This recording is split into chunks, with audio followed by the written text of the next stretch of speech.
अली अली करदा नहीं केड़ा हर मजहब अंदर आखन अली अली अल्लाह आप केड़ा अली असदुल्लाह हजरत कुल पैगंबरा अली अली ओ विच खैबर नबी रसूल मदद या अली तो मुनकर अली दा कोई जग अंदर छोटे बाल खोटे आखन अली भाई तुम्हें सवाल कर रहा है हाजिरी ते जरा शादी खैबर के मुकाम पे 39 दिन जंग होती रही फतह का मुकाम बनाना नजर आया ते फिर नबी करीम सल्लल्लाहु अलैहि वसल्लम फरमाए 39 दिन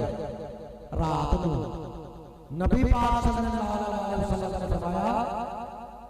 कि कल जिसनु अलम अता होसी आज सारे काट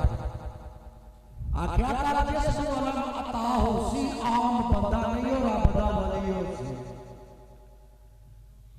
कल जिसनु अलम अता होसी आम बंदा नहीं हो रब दा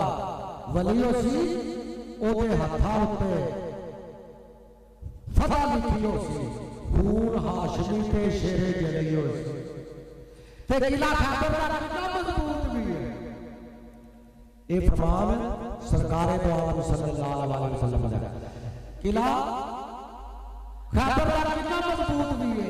एक पल अंदर डली डली होसी ते मनु कसम है बतूल दे पुत्रा दी कल खैबर विच अली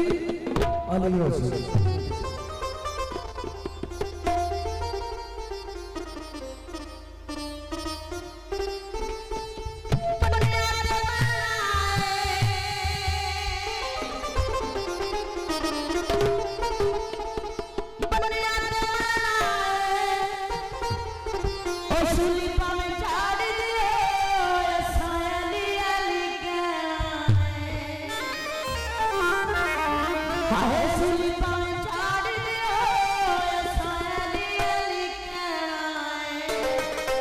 तो दोबारा यार सरकार का मेरे को पता किया है विरिद सुबह शाम हो गली